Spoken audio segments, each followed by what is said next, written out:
Hi guys. तो आज के सेशन में हम कवर करने वाले हैं वेंडर स्टेटमेंट। और ये वेंडर स्टेटमेंट होती क्या है और इसे किस तरीके से हम एसएपी से डेटा पुल करके बनाते हैं, वही हम आज के सेशन में कवर करेंगे। स्टार्ट करते हैं आज का सेशन। सबसे पहले है कि वेंडर स्टेटमेंट होती क्या है।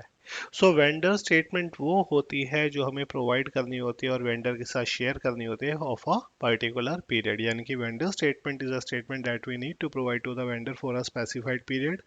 अब जैसे अभी हमारा दिसंबर चल रहा है और हमारा नवंबर क्लोज हुआ है, तो हम चाहे तो वेंडर को जो नवंबर मंथ की जितने भी ट्रांजैक्शन है, जितना भी हमने उससे परचेज किया है या फिर कोई भी हमने परचेज रिटर्न किया है जिसे हम डेबिट नोट कहते हैं, या फिर हमने जो भी पेमेंट्स करी है, इन सही सारी इन्फॉर्मेशन जो है हम एक एक्सेल में प्रिपेयर करके वेंडर के साथ शेयर करते हैं। अब ये क्वेश्चन भी पूछा जाता है, हम क्यों वेंडर के साथ ये वाला डेटा शेयर करते हैं।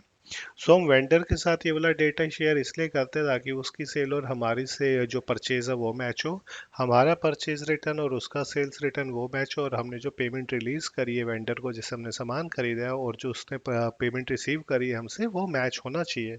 So we need to provide the statement to the vendor so that vendor matches his book with our books to avoid any discrepancy, कोई discrepancy ना हो in terms of purchase, sale, debit note, credit note and payment। अब question आता है हम इस vendor statement को बनाते कैसे हैं। इसके लिए हम चाहेंगे FBL 1N पे। वहाँ पे जो भी वेंडर है, लाइक मैं कहता हूँ कि मुझे स्पार्क इंडस्ट्रीज की जो है वेंडर स्टेटमेंट बनानी है, तो मैं स्पार्क इंडस्ट्रीज का जो है वेंडर का लेजर लूंगा, अपना कंपनी कोड डालूंगा। हमेशा जब भी हमें वेंडर की स्टेटमेंट बनानी होती है तो हम ऑल आइटम पे जाते हैं।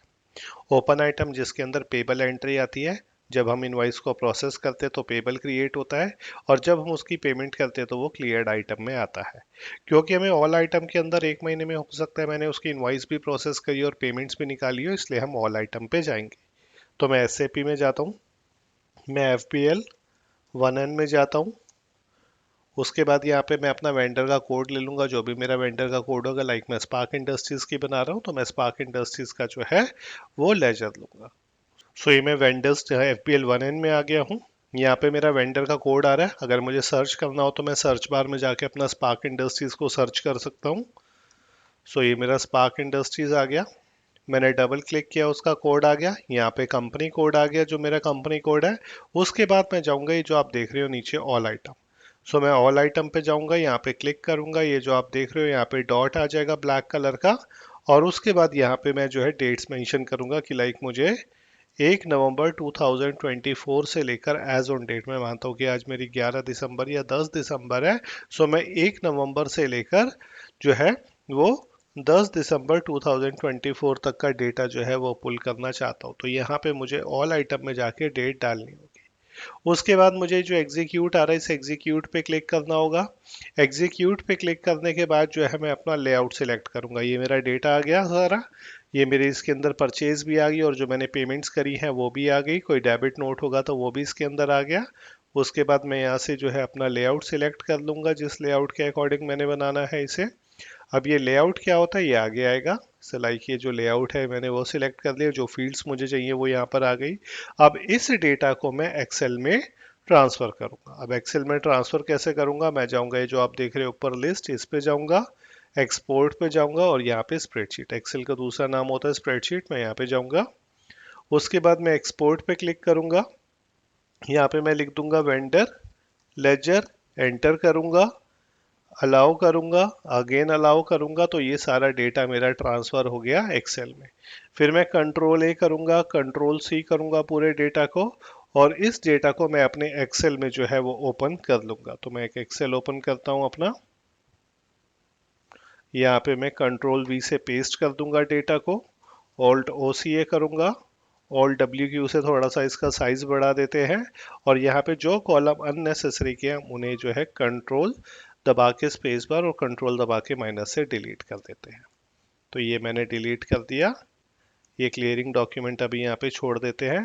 अब हम यहाँ पे लिखते हैं रिमार्क्स। अब हम यहाँ पे लिखते हैं रिमार्क्स, और यहाँ पे फिल्टर लगा देते हैं डेटा में ऑल्ट AT से। और बीच में जो मेरी येलो कलर की लाइन आ रही है उसको हम जो है यहाँ से हटा देते हैं। अब देखो, इसमें हमें यहाँ से पता चलेगा, ये जो आप डॉक्यूमेंट टाइप देख रहे हो, अगर आप डॉक्यूमेंट टाइप ओपन करोगे सबसे पहले आ रहा है केजी। केजी रिप्रेजेंट करता है एसएपी में डेबिट नोट। तो ये मेरा क्या हो गया, ये हो गया मेरा डेबिट नोट। ये हो गया मेरा डेबिट नोट। तो यहाँ पे मैंने ये डेबिट नोट इसे अपडेट कर दिया। सेम उसके बाद मैं डॉक्यूमेंट टाइप पे गया, मैंने यहाँ पे के आर दिया। के आर का मतलब होता है सर्विस इनवॉइस। यहाँ लिख दिया मैंने सर्विस इनवॉइस, इसे कॉपी करके पेस्ट कर दिया। फिर आ रहा है मेरे पास केजेड। केजेड होती है हमारी पेमेंट्स। ये होती है हमारी वेंडर की पेमेंट। और जब हम ऑटोमेटिक निकालते हैं पेमेंट, ये मैंने मैनुअल पेमेंट रिलीज करी है, जब हम ऑटोमेटिक निकालते तो जेड डॉक्यूमेंट टाइप आता है। और उसके बाद आ रहा है यहाँ पे R E. R E represent करता है मटेरियल इनवॉइसेस। तो यहाँ लिख देता हूँ मैं मटेरियल इनवॉइसेस। उसके बाद मैं इसे कॉपी करता हूँ और इसे पेस्ट कर देता हूँ। अब मैं ऑल डी एफ एस करता हूँ। मेरे सारे टैब जो है ये वाला रिमार्क्स वाला सब अपडेट हो गए। अब मुझे इस डॉक्यूमेंट नंबर की कोई रिक्वायरमेंट नहीं है, डॉक्यूमेंट टाइप की कोई रिक्वायरमेंट नहीं है। मुझे वेंडर को कौन सी इन्फॉर्मेशन भेजनी होती है? इनवॉइस नंबर, या फिर इसके अंदर अगर कोई पेमेंट की डिटेल आ रही है। इसके अलावा डॉक्यूमेंट डेट को हम कहते हैं इनवॉइस डेट, ये हम शेयर करेंगे। इसके अलावा हम अमाउंट शेयर करेंगे और ये जो रिमार्क्स आ रहा है ये शेयर करेंगे। यानी कि पोस्टिंग डेट की भी मुझे कोई रिक्वायरमेंट नहीं है। ठीक है, मैं डेटा को बॉर्डर कर देता हूँ। उसके अलावा मैं ये जो आ रहा है येलो येलो, इसे डिलीट करो और यहाँ पे ऑटो सम का फॉर्मूला लगा दो।